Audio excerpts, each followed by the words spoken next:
Karadeniz'in o hırçın sularına dalmaya hazır ol. Çünkü elimizdeki metin tam da böyle bir hikayeyi, hatta daha fazlasını anlatıyor.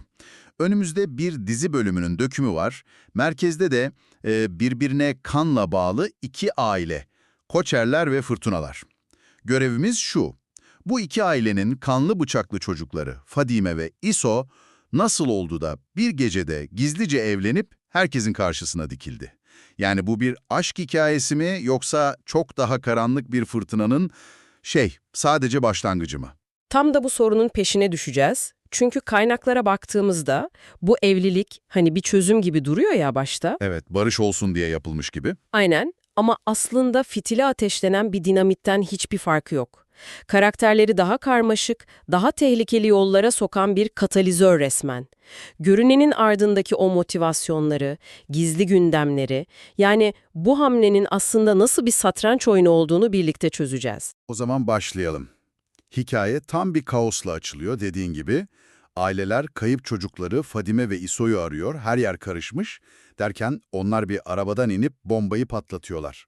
Biz evlendik. O anki sahneyi bir düşünsene. İnanılmaz. Öfke, şok, ihanete uğramışlık hissi. Özellikle Fadime'nin abisi Adil Koçer için bu kelimenin tam anlamıyla bir yıkım. Tabii canım. Kardeşi, can düşmanı, yani babasının katilinin ailesinden biriyle evlenmiş. Bu onun kitabında yazmaz. Yazmaz. Çünkü bu Adil için sadece bir ihanet değil, aynı zamanda büyük bir yenilgi. Ailesini, onurunu koruma misyonu var ya, Hı hı. işte o misyonun en zayıf halkası kendi kız kardeşi tarafından delinmiş oluyor. Ama asıl mesele, yani işin düğümü, bu evliliğin sebebinin tamamen bir aldatmaca olması. Her şeyin temelinde Fırtına ailesinin o karanlık prensi Şerif'in yeğeni İso'ya verdiği buz gibi bir emir var. Evet, evet, orası gerçekten işin renginin değiştiği yer.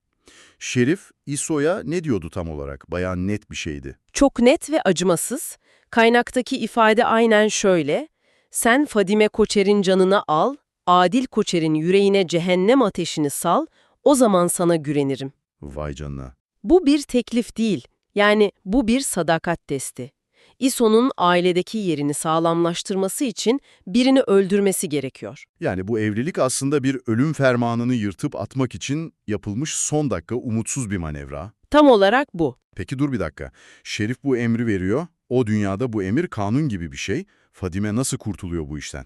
Birinin araya girmesi lazım. Aynen öyle. Ve araya giren kişi belki de en beklenmedik ama bu hamleyi yapabilecek tek otoriteye sahip olan kişi Fırtına ailesinin reisi, babaanne. Bu kadın ailenin pragmatik aklı resmen. Şerif'in o yıkıcı erkek enerjisine karşı ailenin devamını düşünen, geleneksel ama bir o kadar da stratejik bir zeka.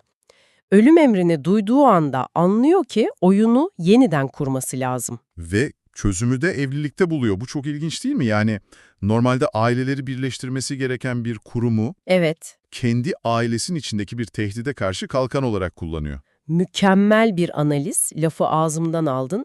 Babaanne Fadime'yi gelinim yaparak kendi koruması altına alıyor. Hı hı.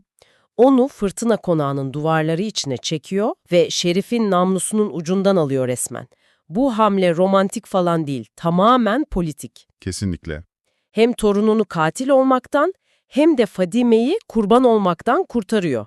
Ama bu planın yürümesi için bir şeye ihtiyaçları var. Herkesi ikna edecek bir yalana. Ve o yalan da Fadime'den geliyor. Abisi Adil onu sıkıştırdığında bu mantıksız evliliği açıklamak için tek bir şey söylüyor: İso'yu seviyorum. İşte en absürt kısım da bu. Ama o kadar absürt ki, bekle bir saniye. Bu daha birkaç gün önce İso saçına dokundu diye hırsından gidip o güzelim saçlarını kesen Fadime değil mi?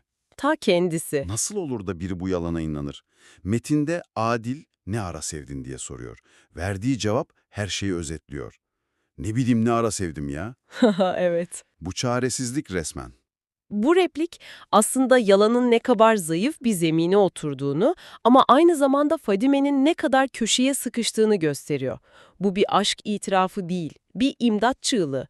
Karakterin psikolojisine baktığımızda bunun bir fedakarlık olduğunu görüyoruz.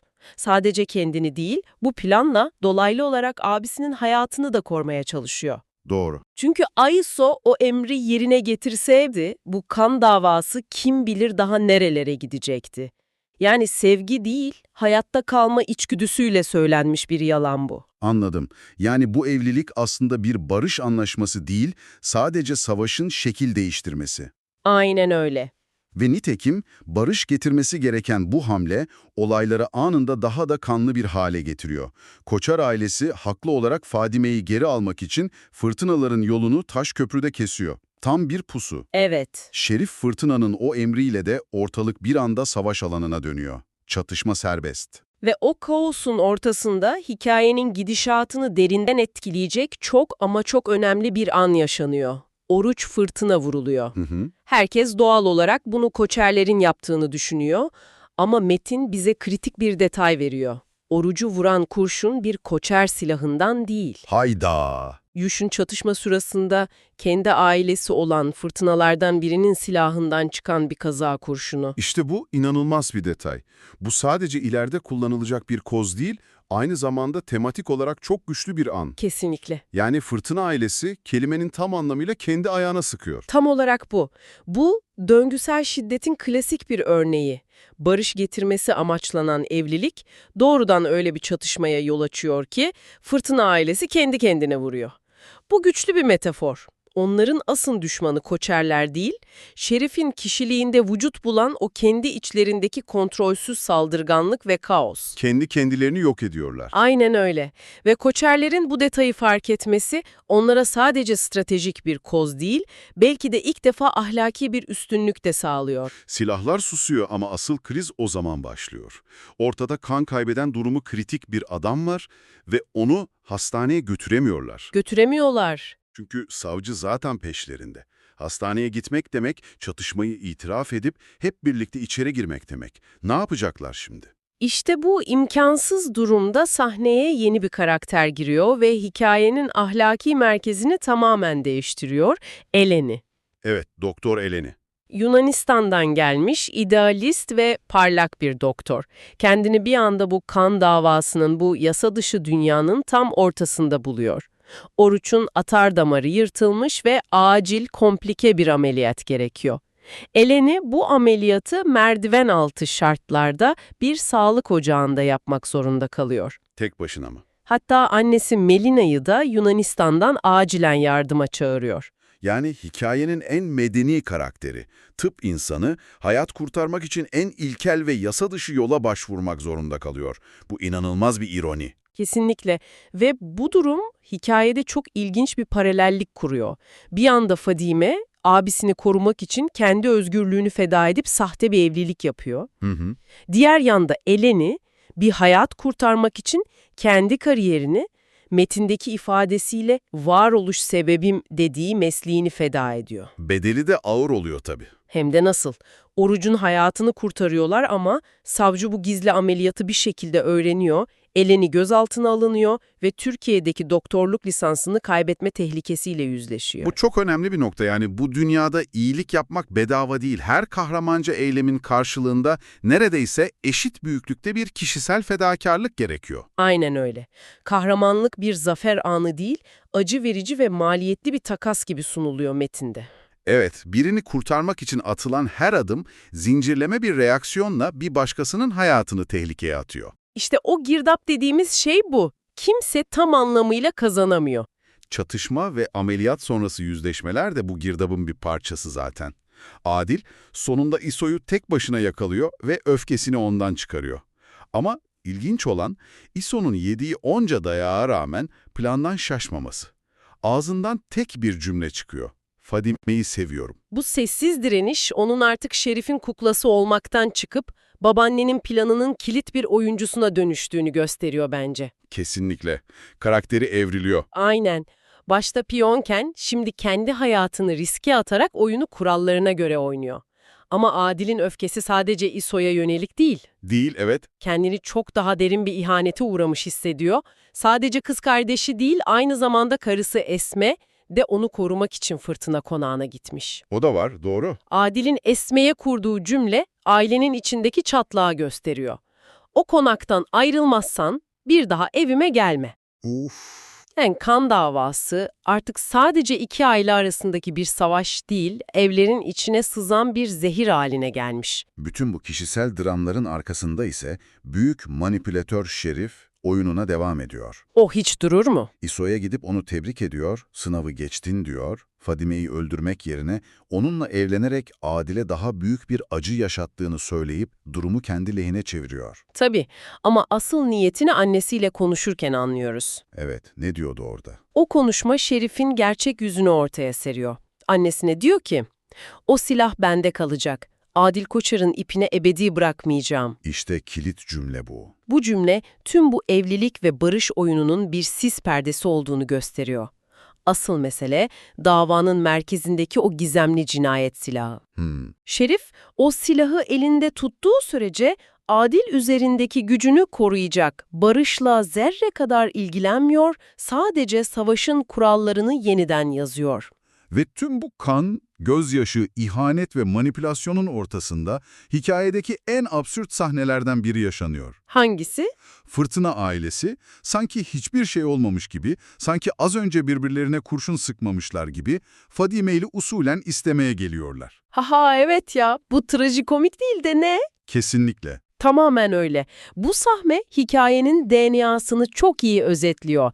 Bir yanda ölümcül bir kan davası, diğer yanda ise ne olursa olsun devam ettirilmeye çalışılan gelenekler. Modern şiddetle kadim ritüellerin çarpışması gibi. Çok güzel söyledin ve bu isteme töreninde Adil eline geçen tek kozu oynayarak intikamını alıyor. Madem bu evliliği istiyorsunuz, o zaman şartım şu diyor.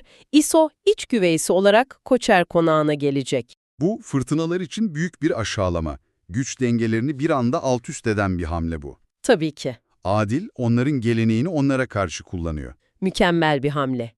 İso'yu kendi evine, kendi kontrolü altına alarak Şerif'e karşı hem bir kalkan hem de bir koz elde etmiş oluyor. Böylece Fadime'yi korumak için başlayan bu oyun şimdi Adil'in intikam planının bir parçasına dönüşüyor. Aynen öyle. Vay canına. Olayı bir toparlayalım o zaman. Bir cinayet emrini durdurmak için yapılan zoraki bir evlilikle başladık. Evet. Bu evlilik ailelerin kendi kendilerini vurduğu kanlı bir çatışmaya yol açtı.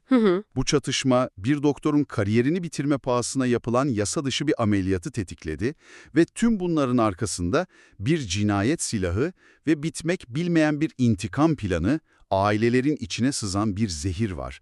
Olaylar gerçekten de bir girdap gibi herkesi dibe çekiyor. Kesinlikle bu evlilik, kan davasını bitirmek ve o gizli cinayet silahını ortaya çıkarmak için atılmış umutsuz bir adımdı. Ama gördüğümüz gibi sonuçları planlanandan çok daha ağır oldu. Çok daha ağır, evet. Şiddeti azaltmak yerine körükledi ve çok daha fazla masum insanın geleceğini riske attı. Herkes iyi bir şey yapmaya çalışırken durumun daha da sarpa sarması bu hikayenin en trajik yanı. Evet, bu derinlemesine inceleme için çok teşekkürler. Her şey çok daha net şimdi. O zaman bitirirken sana şu soruyu bırakayım. Çaresizlikten doğan ve barış getirmesi hedeflenen bir plan, kan ve intikam döngüsünün tam ortasında yalanlar ve sırlar üzerine inşa edildiğinde gerçekten bir çözüm olabilir mi? Yoksa bu tür çözümler aslında kaçınılmaz olarak daha büyük felaketlerin tohumlarını ekmekten başka bir işe yaramayan geçici birer ateşkes midir?